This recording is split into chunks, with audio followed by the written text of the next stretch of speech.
marka ugu horeysa waxaan tacsi tiiraanya leh horena ugu dirnay imigana aan u dirannaa dhammaanba eheladii iyo dadkii ay ka baxeen labadaa marxuum iyo gobolka awdal guud ahaanba iyo saraakiil qaran bayna qaranka somalilandba waxaan leenahay tacsi tiiraanya leh ayaan u dirannaa iyagana waktigoodii baa galay samir iyo iimaan allah inaga siiyo iyagana jannaatulfirdowsa allah geeyo haddaan intaa ku dhaafo dhacdadaasi waxay ahayd run ahaantii dhacdo aan loo qaadan karin dhacdo waxay ahayd foolxum oo dhaqankeenna iyo dhaqanka islaamkaba ku foolxum beh anugu waxaan ahaa ergooyinkii joogay ceel af weyn maalintaa arrinku ay dhacayay ayaan ka soo baxay subaxii arrinku iga dambeeyey labada marxuumna iyagoo jooga magaalada ceel af weyn baan kaga imi dilkaa loo geystay raggaasi maalintaa la dilayay maalintii ka horreysay bay ka soo ordeen magaalada ilaa gar adag ay ka shaqeynayeen kadib markii weerar laxadle lagu soo qaado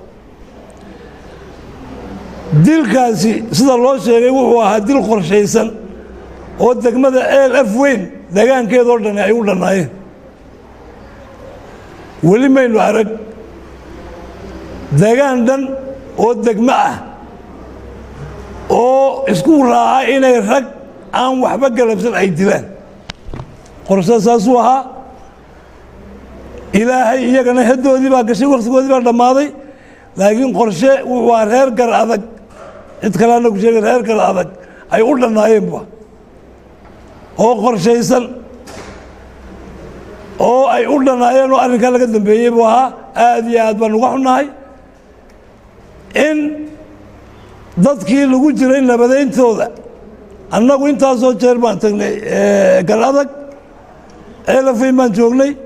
geelii baan u kala marinanay beelii halkaa coloodda ku martay arrinkana uu nagu dul dhacay waa wax loo qaadan waaye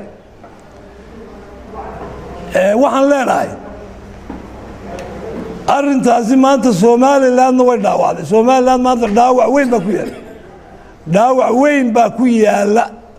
somaliland ama dhaawacaa way ka soo kaban somaliland oo waxay uga soo kabanay raggii gacanku dhiiglayaashii oo la soo qabto oo maxkamad la hor taago sharcigana la mariyo ayay ku soo kaban dee ama dhaawacaa way u dhiman labada mid mid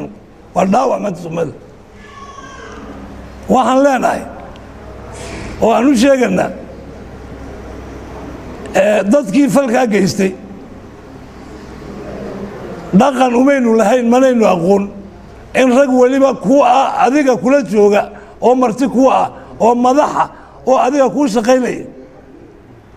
oo nabadgelyadaada u jooga in aad qorshe u samaysin lagu dilo aad baan uga farxunnaa aad baan uga xunnahay wax la qaadan karana maaha xukuumaddana iyada lafteeda dhaawac baa gaadhay hay-adaha amniga waxaan leenahay aayaruun si dhib yar leh waa la soo qaban iyo waa la qaban doonaa ma noqonayse waa in gacanta lagu soo dhiga ragga waa in gacanta lagu soo dhigaa oo qarankii bay dhaawaceen oo dhaqankii reeraha u yaalla bay dhaawaceen oo waxaan qaban meesha ayay keeneen raggaa waa in la soo qabto waa in maxkamad la hortaago sharcigana la mariyo soo ku dhaqsa badan taas unbaa maanta dhaawicii somaliland gaadhina ay kaga soo waaqsanayso waxaan halkan uga hambalyaynaa in alla intii tacsida dirtay ee gobolka uga soo tacsiyeysay ee salaadiin leh ee cuqaal leh ee dadweyne kale leh iyagana waxaan leenahay jasaakum allah khayr waa waajib in arrinkaa duu xukuumadda ku dhaqaaqdana waan ka suganaa dhaawacaasaan ka suganaa inay maaragtay sida ugu dhaqsaha badan leh arrinkaa looga soo shalay waxaan maqlayay raggii baa la qabtay iyo rag baa la haya ma qabno annagu in la hayo laakiin haddii la hayo waa in sida ugu dhaqsa badan maxkamadda loo soo taago oon aragna iyagoo sharcigii la marinayo taasunbaa waa la qabtay xagga iyaga kama soconayso raggii baa maxkamadda la taagay ubaa annagana ban maqli karno taasi waa taa waxaa kaloo halkan tacsi tiiraanyale isna uga dirayaa saaxiibkay ninaanu aad iyo aad asxaab u ahayn oo nagula jiray ergadii nabadaynta eelaf weyn aanu wada fadhinay imika 2 bilood sariiraha iyagu labadeeda sar aqal baan wada galanay subaxii aan soo baxay oo soo macsalamay oo isna maalintii labaad isagoo ku sii socda geeridii labada sarkaal aaskooda baabuurkii la dhaco halkaa ku dhintay saaxiibkay suldaan cabdilaahi cabdi koor